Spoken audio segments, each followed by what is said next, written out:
Welcome back to the channel, everybody, and today it's my number 17 team in my 2023 NFL Deep Dive Series. It's the Chicago Bears. Make sure to hit the like and leave a comment in the comment section below about what your thoughts are on this video on the Bears, and subscribe so you don't miss any of the future videos. Every year in the NFL, every year, there's always that one team that comes out of nowhere. There's always that team that all of a sudden doesn't have a great roster on paper necessarily, but shows up during the season and becomes that team that none of the top teams want to play. The team that everyone wants to avoid. We saw it last year with a couple of teams, actually. The Detroit Lions and Seattle Seahawks, I think, are perfect examples. Even to a degree, the New York Jets, even though a lot of that had to do with how great their defense was. Didn't have much of an offense, but those were teams that really nobody had any expectations for last year that just played really well and were beating teams they had no business beating and were staying in games they had no business staying in. This year, I feel like that team is the Chicago Bears. They've done some very interesting things personnel-wise. They've maintained their coaching staff from last year, but you saw what they saw weaknesses in their roster and they addressed them. And I think that that's super important for how this team is now going to be positioned in my deep dive series and the ranking that they get. They have Justin Fields, who they're clearly invested in. They traded out of that number one spot. They didn't go quarterback. They ended up getting a number one receiver. And then with that draft pick that they acquired in the move back, they took a right tackle in Darnell Wright. So they have DJ Moore and Darnell Wright, plus all the extra plethora of picks that they got in that trade. So that was an investment in Justin Fields. You trade the number one pick and ended up with a right tackle and a number one receiver. That shows the faith in Justin Fields. They moved away from more of having a true number one running back by going running back by committee with drafting Roschon Johnson, the guy that was Bijan Robinson's backup at Texas, but much better than what he gets credit for just from living in the shadow of Bijan for his college career, at least for last year, at least. And they still have Khalil Herbert. They signed Dante Foreman. They got Travis Homer in there. They've got still Darnell Mooney, who's now taking a backseat being the number two receiver, which may be a much better role for him, might allow him to take that X step forward that he never really took after that rookie year. Chase Claypool, who they invested a second round pick in, who, what is he going to be? Can they dial him in? They got a lot of depth, though, at the wide receiver, a lot of fun guys in the wide receiver room that we're going to talk about. The offensive line is still quite good. They've invested well, drafted well. Then you got the defense where they clearly wanted to build up the middle. Drafted, I believe, 3 interior defensive linemen that are going to get starter reps. At least 2 of them will situationally in the rotation. They signed Andrew Billings. They used a lot of their free agency salary cap on Tremaine Edmonds and TJ Edwards, 2 inside linebackers, who are going to see the field quite a bit as well. And then they drafted, of course, for the outside with Tyreek Stevenson, who they drafted, I believe, early in the second round with their first second-round pick that they had. So they've done a lot of good things, and it's clear that they're putting a lot of focus on making sure that Justin Fields' skill set is accounted for. Now, as we go through this roster, you're going to see there's not a lot of high rankings here. But this is not a, quote, power ranking series. I can't stress that enough. This is what this team is going to be at the end of the year record-wise, and I think this team is the one that's going to surprise everyone and win way more games than their talent level dictates. So we're going to start with the Bears coaching staff, and they're ranked 28th for me. This goes back to a previous videos talking about coaching staffs in this range. They're all really close for the most part, so it's really hard to rank a lot of these coaching staffs. They're almost like a bunch of them are really in tiers of like 5 or 6, where, thinking back, I probably should have just done tiers for the coaching staff, like tier 1, tier 2, tier 3, tier 4. But I already started ranking them, and before people started getting mad at me for it, because, apparently people don't actually listen to explanations all in these videos, which I understand because I don't always do it either. But for those of you that are, they're all really close from if you want to put this coaching staff, 20th, okay, I would maybe start to argue if you put them inside the top 20. But I think for the most part, Matt Eberflus came over from the Colts. He was always sort of the top defensive guy before he came last year. Showed up, and this team was god-awful. So what can you say, really? I mean, did they have a great roster? No. Should he still have gotten more out of them? Probably yes. You look at Luke Getsy, Justin Fields is always going to be a project. So I'm not completely down on him, so to speak. Coming in, being a receivers coach, a quarterbacks coach before. There's always going to be a growing process, I think, with Justin Fields, which is why he dropped in the draft the way that he did. So developing him as a passer is really what Luke Getsy's goal is to be. And I think that they've showed that that's what their goal is by letting David Montgomery go. They went, again, running back by committee, got a true number one receiver, still drafted a receiver, traded a second-round pick for Chase Claypool at the deadline last year. So they've been investing in Justin Fields becoming more of a passer. Darnell Wright, they drafted with the 10th overall pick to play right tackle, is not a good run blocker. That's something that he's going to have to develop. He comes in as a pass-blocking specialist. So there is that investment that they've put into him. And then they got Alan Williams, defensive coordinator, who also has his work cut out for him. But him and Eberflus have a history together on the Colts. I think he was the defensive backs coach. Yes, he was. He was defensive backs coach. He was Minnesota's defensive coordinator, I think, during the Leslie Frazier years, or right at the beginning of the Mike Zimmer years. I can't, 2012 is a weird year to try to remember who the coaches were on some teams. But they have their work cut out for them. I think them coming together, they don't really have a lot of talent at the edge rusher position, as we'll talk about. They invested up the middle, that front seven, but up the middle with 3 interior defensive linemen, each with different skill sets and specialties. They signed Andrew Billings, who's sort of going to be their 3-down interior guy. TJ Edwards, Tremaine Edmonds are going to be like their core linebackers. And then, in the base, in maybe a base 4-3 formation, you might see like Jack Sanborn or maybe Noah Sewell, who they drafted as well. So there was a lot of investment happening up the middle for this team. And last year they drafted Jaquan Brisker, the safety. They also drafted Kendall Williamson, who is potentially going to be one of those sneaky late round picks that might have come out and have a good season. They got Tyreek Stevenson, who's a high upside guy. Probably will take a while, but he's going to be the number 2 corner, maybe a number 3 corner early in the season at least. So this seems to be an organization that when they traded back, it was like they're getting picks because they trust what this staff will eventually be able to do with the roster and with those draft picks. So Justin Fields, they're invested in. They've done a good job. Getsy is coming over from Green Bay. He's going to have to really apply a lot of things and get Justin Fields to move along.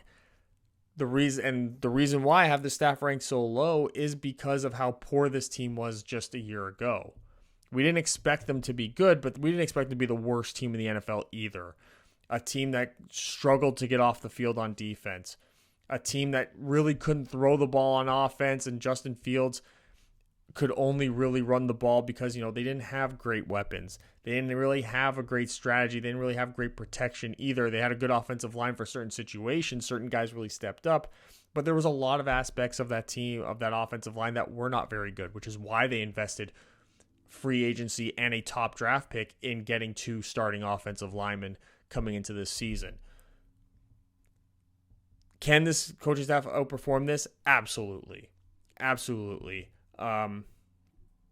Do I expect it? I think that this team, this coaching staff, can be one of the few that can be carried by the dynamicness of the potential of this roster.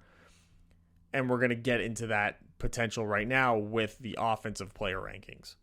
So we're going to start with the quarterback, Justin Fields, who gets a 70 as a passer. It's one of the lower ratings that you're going to get out of a starter. Anthony Richardson had the lowest one amongst all my starters for obvious reasons. But Justin Fields, he needs to show that he can be a consistent passer.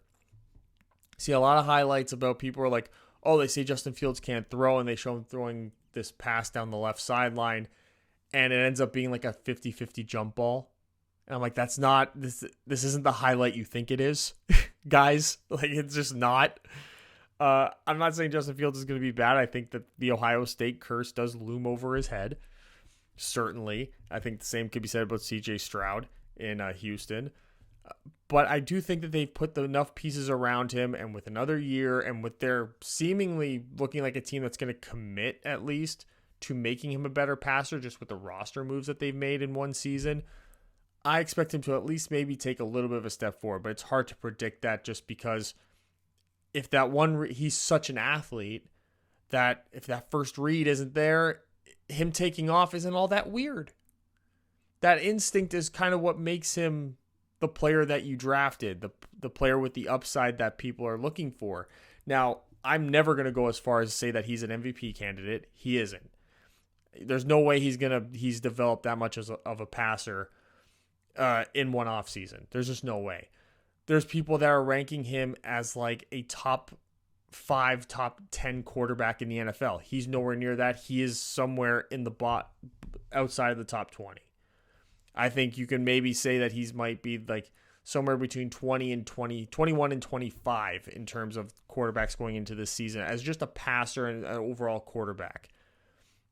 He does have some interesting backups here. Nathan Peterman always finds his way into a roster to be backup. He's one of those guys now that is apparently looked at as really good for the film room, really good at practices, really good for during games on the sidelines to help assess what's going on in the game. Kind of like, almost like a new age Brian Hoyer to a degree is seemingly what Nathan Peterman has become, except instead of Hoyer staying in one place like he did in New England, Peterman's been jumping around a bit. PJ Walker, I think, honestly was brought in specifically to be Justin Fields' true backup. So then that way they don't have to change the offense in the middle of a game if Justin Fields gets hurt, etc. They could still run the same thing that they had prepared all week with a guy like PJ Walker, just probably to a little lesser of a degree. But overall, I think Justin Fields, I think that around this 70 to a 75 grade for a passer this year, by the way I've numbered it, I think would be actually quite good for this team and would be something that would get this team to the next level. But this is where Justin Fields is truly dynamic. He hits a 92 as a rushing threat. I believe only Lamar Jackson has a higher one for me. I think I'll have to reassess it, but 92 is really high. That's a really high grade for me to give to anyone. I'm rarely giving grades in the 90s or even in the high 80s. I'm a bit of a stickler for the ratings. And then he's got a great running back room next to him as well with Roschon Johnson, who I talked about, who, by my estimation, turn around, hand the ball off. He's the best running back on the roster immediately on day one. Not by much. Khalil Herbert and Donta Foreman, I think, are very interesting and intriguing prospects as well. Herbert has had some real breakout games when he was replacing David Montgomery, and I think that him and Roschon, I think, on first and second down are going to see a lot of the bulk of the work. I don't expect any of the three running backs, though, to particularly be giant, fantasy guys. You know what I mean? I think we could see a lot of a true like three-headed monster in that backfield. Plus, with Justin Fields probably going to be running the ball still a lot. I don't think as much by design, but I still think they're going to use that as a weapon, kind of like you see Baltimore do with Lamar Jackson. And then even when we get into the receiving back aspect, this is where Donta Foreman kind of takes over. Him and Khalil Herbert are kind of the same for me in that. I think Donta Foreman will get more of the reps. Not by much, but I think that we're more likely to see Roschon Johnson on first down, Khalil Herbert on second and third down. And it's going to be interesting how they work this running back room. But those to me are the three top guys. Roschon, I don't think will see much work on third down as a receiving back. When you got a guy like Foreman, you got Herbert, who are both, I think objectively better than him in those scenarios. You're going to want to play those guys ahead, especially when you get a rotation going. If Herbert has the series, then you put in Foreman. And then if Roschon Johnson is running the series, maybe you put in Khalil Herbert on the third down. There's a lot of mixing and matching you can do. And their skill sets are different enough, and they can have different little skill sets within being receiving backs, that it could make things a little more fun. You can put a guy like Khalil Herbert or Dante Foreman in the backfield on a third and medium, and a team still has to respect the fact that you might run the football just as equally as they might have to respect that you're going to throw a screen pass, you're going to throw a swing pass, that running back could go out, run a quick hook or an out. There's a lot of variety that you can bust out when you have a running back room that is this uniform in terms of their overall abilities.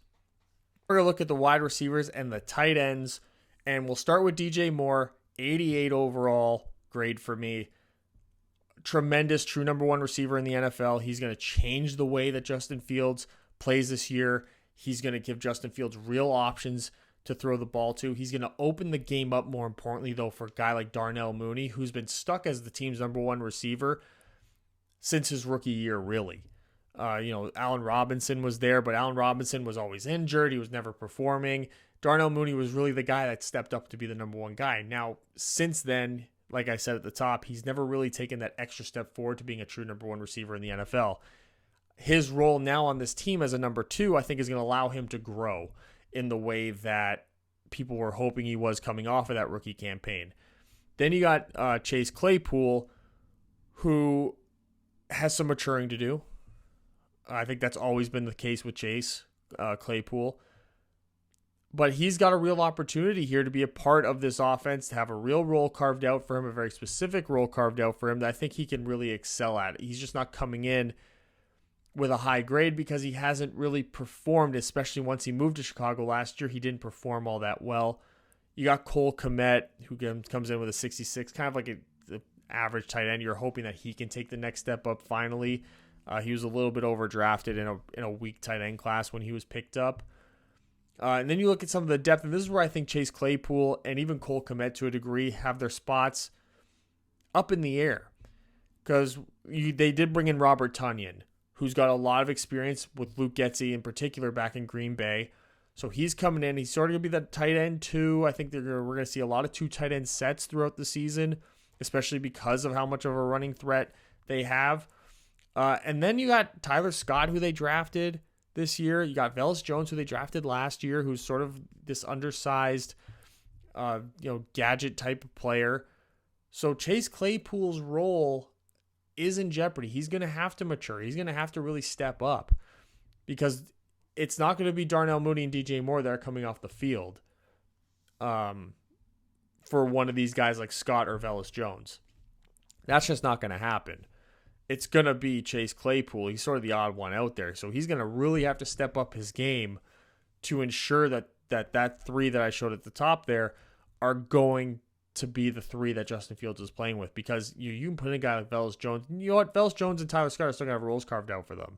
Velus Jones in particular is still going to have a role carved out for him. They drafted him in the third round last year, specifically to be a guy to throw tunnel screens to run reverses and all these different little trick plays to get the ball in his hands quickly and let him just sort of weave in and out of defenses. I think that role still exists. He's still going to get a couple touches a game, some manufactured touches a game, plays designed specifically for him to try and blow up some big plays. I wouldn't even be shocked if we saw him maybe line up in the backfield and we could see some triple option action, like with Roschon Johnson and then Velus Jones is the triple option guy. I think that could be a real possibility as well, depending on how exotic they want to get with the offensive scheme. They got Dante Pettis, who's basically a special teams guy at this point. Equanimous St. Brown is like a little bit of a veteran. Played with Luke Getsy in Green Bay for a bit. So there is that relationship that he has as well. So, and you got Jake Tongs, who's not really, he's basically like an extra guy. I think he might be the long snapper. I could be wrong though. Now we're moving on to the offensive line. We'll start with the pass blocking. And this is where you get a guy like Braxton Jones, who really came out of nowhere last year and established himself at the left tackle position. You're hoping that he can take a next step up. He was good for a day three rookie. He was good enough to start for sure, but you're hoping that he can take the next step up, clean up a lot of the mistakes that were made last year that you expect a rookie tackle to make in his defense. Then you got Tevin Jenkins, who finally really carved out his role on this roster as the left guard. Pass blocking, not really his thing, still has to work on that. But we'll get to his run blocking later. It was fantastic last year. Cody Whitehair has always played better as a guard, but the way that they've picked up players this year, signing Nate Davis, put him at center by almost default here. He's still a decent enough center, but him and Nate Davis, I think Nate Davis is not going to play center. He's going to play the right guard spot. And then they drafted Darnell Wright, who comes in and is immediately solid as a pass blocker, and you hope that he can develop even more. He's going to be facing some really harsh competition, especially in the division. He's going to be looking at Aiden Hutchinson a lot. He's going to be looking at Daniil Hunter, Marcus Davenport, Rashawn Gary if he comes back. Once he comes back, he'll be looking at him. He'll be looking at Preston Smith. He'll be looking at rookie Lucas Van Ness. So there's a lot of talent just within the division that he's going to have to be dealing with early in his career. But that's why you draft him. You draft him because you know you're going to get a guy who has great pass blocking technique right out the gate, and then you hope you can develop him as a run blocker throughout training camp, throughout the season, and into the future. But with the way that the NFL is positioned now, he was the best pass blocking right tackle for sure, I think, coming out of the draft. So you invest in that. You invest in the upside of that pass blocking ability with the pursuit that you're developing your quarterback to be more of a true passer anyway. And then you look at some of the depth here. Larry Borum is another guy, solid. He's a great swing tackle to have. After that, they don't really got a whole lot for the pass blocking game. Alex Leatherwood hasn't really worked out. Didn't work out with the Raiders, came to the Bears, hasn't really worked out there all that much. They drafted Lawrence Metz, or picked him up as undrafted free agent, one of the two, I can't quite remember. And then Doug Kramer, Lucas Patrick. Lucas Patrick's sort of like that third interior guy, where if you pick up an injury, he'll slide into one of those spots. But yeah, not a lot of depth. So now we'll take a look at the run blocking, and this is where we saw, we saw Braxton Jones and Tevin Jenkins excel at this. This is where they had a great chemistry 1-2 punch together, and you hope that they continue to grow that. Cody Whitehair, it kind of is what he is. Nate Davis was a little bit better as a run blocker. He wasn't as good as he was a year before that. This was kind of ironically he didn't really have his best year going into free agency, which is not the norm. So you hope that he can, if he performs like this, then he's your third best run blocking player. The big concern again is Darnell Wright. You hope you can develop him. He is just not good coming into this league as a run blocker. And if he does struggle in run blocking and then struggles in pass blocking, you can still throw Larry Borum in and get a little bit of something. You get sort of the same type of floor for pass blocking and maybe a little bit better at run blocking there. Lucas Patrick can come in and do that. Alex Leatherwood was a little bit better at run blocking as well. So they get there's a little bit more depth and a little bit more upside in the depth part of the offensive line in terms of run blocking, which I do expect to be about 55 to 60% of their offense, despite them trying to clearly advance Justin Fields as a passer. But I do expect them to sort of ease into that as the season goes on, more so than just come out and make Justin Fields throw 30 passes a game. So the advantage that they have is that they do have this depth on the offensive line for run blocking purposes, and they do have a team designed also to run the football, as you'll see shortly. So just a quick rundown of the positional summaries. It's not a great passing offense, despite a lot of upside, but on its face, on paper, they need to come through. They need to take a step up. They need to outplay the expectations a little bit. In terms of a rushing threat, though, this is one of the best. This is one of the best right out the gate in terms of being able to have a running threat. Even their receivers, they got some good receivers that can block out there. Tight ends are okay at blocking, but you can run a lot of 2 tight end sets. You got Kerry Blasingame, who you can throw out there as well as a fullback to really help out with that as well. So it's a tale of 2 completely different offenses almost for this team. And that's how it's depicted in their offensive summary. The 20th offense in the NFL, 27th pass, but the 4th rushing offense for me in the entire league. And this is where the dynamicness of this offense and where I think they're going to get so many games. One is that early in the year, they're going to be able to at least keep games short with their ability to run the ball. They're going to be able to keep games short, and they're going to have home run ability from really 4 guys in the running game alone. The 3 running backs and then Justin Fields. And then even in the passing game, though it is 27th, you still got DJ Moore, who, worst case scenario, is going to have probably 80 catches and 1,200 yards. So, but he's got that big play threat ability as well. And then you got the little gadget guys that you can manufacture touches for that can create for them as well. So maybe in the overall grand scheme of things, they won't rank that high in terms of passing offense, but I think they have enough ability. They have enough big play threats where in the right scenario, they could get to a lead early with some big plays and then shorten the game by being able to run the ball so effectively. So there's huge advantages here for this offense, just in terms of that. Now we're going to the defense, and oh boy, is this rough. So let's start with the edge rushers. They have probably the worst edge groom in the league. DeMarcus Walker, Trevis Gibson are their best pass rushers. Zach Pickens, who they drafted, him and Andrew Billings seem to be the 2 best interior pass rushers for them, but you can see by these grades, yikes.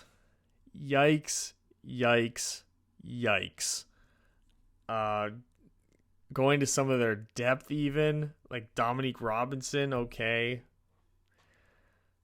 Rasheem Green is not a guy you're going to have in passing situations. Terrell Lewis is, I don't know if he makes the team. He might just make the team just because they have no depth, and they'll want to carry at least 5 edge rushers.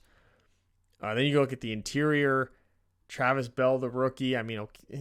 Justin Jones, not a great at all. Gervin Dexter, pass rushes in his game. It's what killed his draft stock, which was once a late first-round pick quality player. Then he became a day 2 guy, and then all of a sudden he was just, maybe got overdrafted a little bit by this team, but yikes. They do get a little bit better against the run. Andrew Billings goes up to an 82, which is a really great score. Gervin Dexter gets a 70, really good score for a rookie. DeMarcus Walker moves up to gets a 69. And then after that, Rasheem Green gets 63. He probably is your early down defensive end. But it could be any of the 3 guys that you have on the bench as well. It could be Dominique Robinson just as easily. It's just not, they did not do a good job building out the edge class. And this is a team that's a system that Eberflus had with the Colts that never really garnered a lot of sacks to begin with. So to have such a low talent pool, a small talent pool with low level guys that I don't know if they're starters on a lot of other teams. Some of these guys don't even make the roster on a lot of other teams. It may end up being a long season for this defense in particular. Even on the interior guys, they don't have much going on interior. Travis Bell is sort of like your 3rd guy you can put in any situation, but he's not a guy you want starting, not a guy you want taking significant reps, at least early in the year. Zach Pickens is not a guy you want run protecting and run stuffing. So it's a work in progress for sure. This staff has its work cut out for them definitely when it comes to developing this defensive line. But here's a place where they might actually be one of the best in the entire league, which is at the linebacker room. So we're going to talk about the linebackers against the pass. Tremaine Edmonds coming over from Buffalo. He gets an 81, one of the best linebackers in the passing game. TJ Edwards, super solid in every aspect of the game. I think he's more going to be the number one guy just because Tremaine Edmunds takes a huge step back in the run game. So I think TJ Edwards is your number one linebacker, your 3-down all-purpose linebacker. And then, Tremaine Edmunds comes in for sure on these passing situations. For sure you want him on the field. He's got the athleticism. He can cover. He can even blitz a little bit. Even in the depth, you got Jack Sanborn, who's a good number 3 guy in the passing game if you want to mix him in. Noah Sewell, the rookie coming in. This is, he kind of tanked his draft stock by not having a great year at Oregon last year. Dylan Cole, not really a guy you put in passing situations. He's more of that special teams guy you can put in on early downs. Because you see Tremaine Edmunds takes a huge step back in the run game. TJ Edwards stays the same, 79. Dylan Cole takes a huge step up, but then you lose Jack Sanborn, Noah Sewell. You're not going to have those guys in on early downs. So if you're going to be in a base 4-3 defense, the likelihood is it's going to be Edmunds, Edwards, and Cole as the 3 guys. Now, I think that Sanborn, you can develop Sanborn and Noah Sewell throughout the year. I think that maybe they're looking at Noah Sewell just because he did have some buzz going into the season. Him and Gervin Dexter ending up on the exact same team is almost serendipitous to a degree because they were both looked at as first-round picks at this time last year, and then slowly throughout the college football season just really ran themselves out of the running for that. And it maybe coming to the situation was a good situation to come into with Alan Williams and Matt Eberflus, who are defensive guys. So there's a commitment to the defensive side of the football and defensive development. They clearly want to invest in the linebacker room with what they did in free agency and now what they did in the draft. They want to invest up the middle with what they did with the defensive tackles. So there is something at least there for these young linebackers to develop in this system. So now we're going to take a look at their pass coverage, and by my estimation, they could possibly be playing 2 rookies. Terrell Smith, you see him there, 63. It's him and Kyler Gordon are going to be competing, I think, for that number 3 corner role. Kyler Gordon, I think, obviously does have the inside track on him, but Kyler Gordon did not play great last year. So there's a lot to be desired there with Kyler Gordon. There's a lot of things that Kyler Gordon did last year that were not good. He had moments, but they were few. You got Tyreek Stevenson, who's the high upside guy, outside corner. Jalen Johnson, who came out great as a rookie. And then him and Darnell Mooney almost have the exact same career, just on different sides of the football. They both played really good rookie seasons, but then just by, I think, being forced into the position they were forced into, didn't have a real opportunity to take that extra step up. And Jalen Johnson hasn't really taken that true step up. I still think that the league views him as a number 1 corner just because of what he did in his rookie year, and the fact that he hasn't just completely crapped the bed ever since. He's been pretty solid. He just hasn't taken that next step. And you got Eddie Jackson, who's sort of on the downward swing for his career, but I think he's still a quality player in the passing game and in all aspects of the game. He's still a quality player. Jaquan Brisker from Penn State, who they drafted last year, is looking hopefully to be a guy that steps up and takes that next step forward as well with a guy like Jalen Johnson, so you can elevate this entire room. And then you go to some of the depth. We talked about Kyler Gordon. He was not great in pass coverage. He was good as a run defender, and we'll get to that. But they don't really have a lot of depth there for the defensive backs in terms of pass coverage. There's gonna be a lot of pressure, I think, on Kyler Gordon to take a step up and not put them in a position where they got to play 2 rookies. Then you got Kendall Williamson, who I talked about earlier. Sneaky, could have that day 3, that day 3 undrafted type guy who just has that breakout season out of nowhere. If it happens, it's going to happen in the passing game. It's not going to happen in the running game. We'll say that. Elijah Hicks is sort of the 4th guy on this roster in terms of the passing for me and defensive backs. But, you can see Vildor, Jalen Jones are kind of special teams guys. Ojemudia had like 1.5 good years in Denver and then never really ever reached back to that spot and kind of just fell off the face of the earth. So it'd be interesting to see if maybe he can revive something. I think that there's a possibility there. But overall, you just not loving it. And now we take a look at them in run support. And this is what I mean about A. Jackson. He's still like solid across the board. You can put him on the field, three down line, 3 down safety. Jaquan Brisker, you want him to clean up his run support. Terrell Smith comes in as a really good run defender, at least by this roster standards. Jalen Johnson and Tyreek Stevenson are not those things. You hope that they can perform a little bit better, but you also have them playing on the outside, so maybe their contributions to the run game are not nearly as important as you would see from maybe a nickel or a safety. But that's where Kyler Gordon really did really well. I think Elijah Hicks, this is really his specialty here. I think Kendall Williamson is the guy that you can sub in. If you say, theoretically, you always talk about like the depth guys, where they would come in is if someone picks up an injury. So if someone picks up an injury in the safety position, I think on early downs you'd see Elijah Hicks, and then maybe on later downs you'll see Kendall Williamson.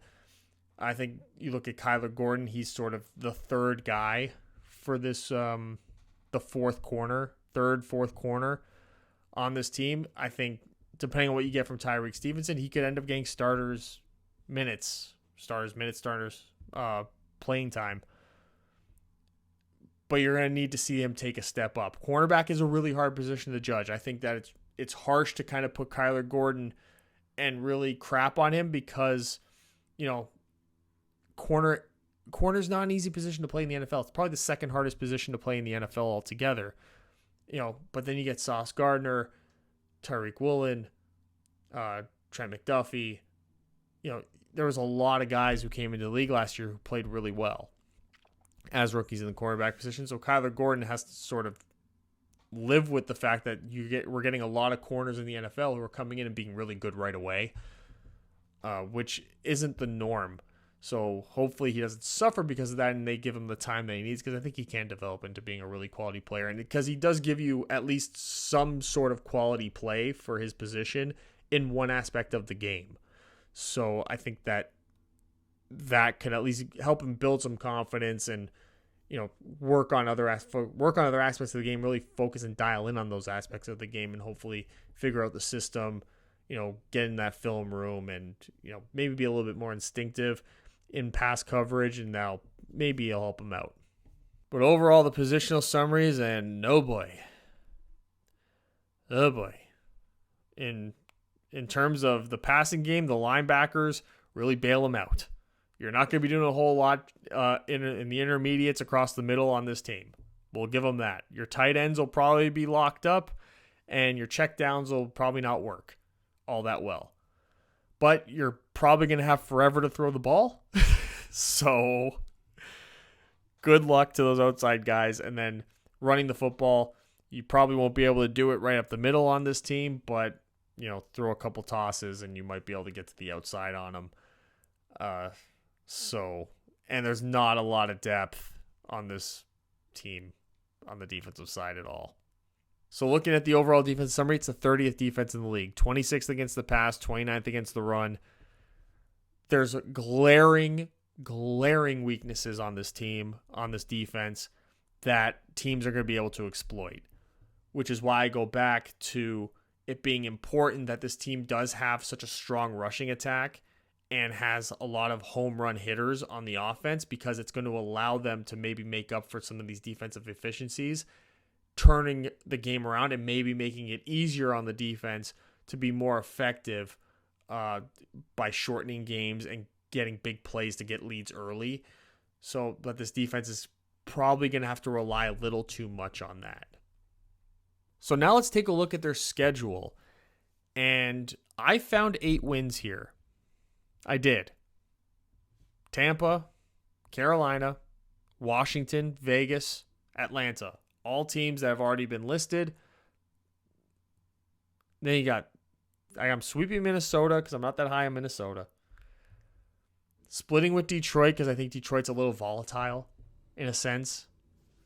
I think that Detroit is going to take a next step forward. I do think that there's a little volatility and then maybe overlooking teams not really being able to handle the level of success that they're probably going to have at certain times. But I also got them losing games to Arizona. So, but Green Bay, until, I don't care if it was Aaron Rodgers was the quarterback, until Chicago proves they can beat Green Bay, I'm not doing it. Kansas City, Denver, LA, they're just too good. New Orleans is just, I think, just a little too good. Even though New Orleans is coming up really soon, I still think that they're better. I think that if this was power rankings and not a deep dive series where I rank them based on this is what I rank these teams on. What's their record at the end of the season after I run their record predictions? Everything else is just me ranking them according to my opinion, and it does influence me in certain aspects of picking games, but a lot of it is just me saying what I think is just going to happen throughout the season, and Chicago, to me, is that team that's going to surprise people. I think they're going to steal some games that they shouldn't. See Detroit, see the Minnesota games. And I think they're going to lose games that maybe they should win, like getting swept by Green Bay, losing to Arizona. I think that that's also a real possibility for this team as well.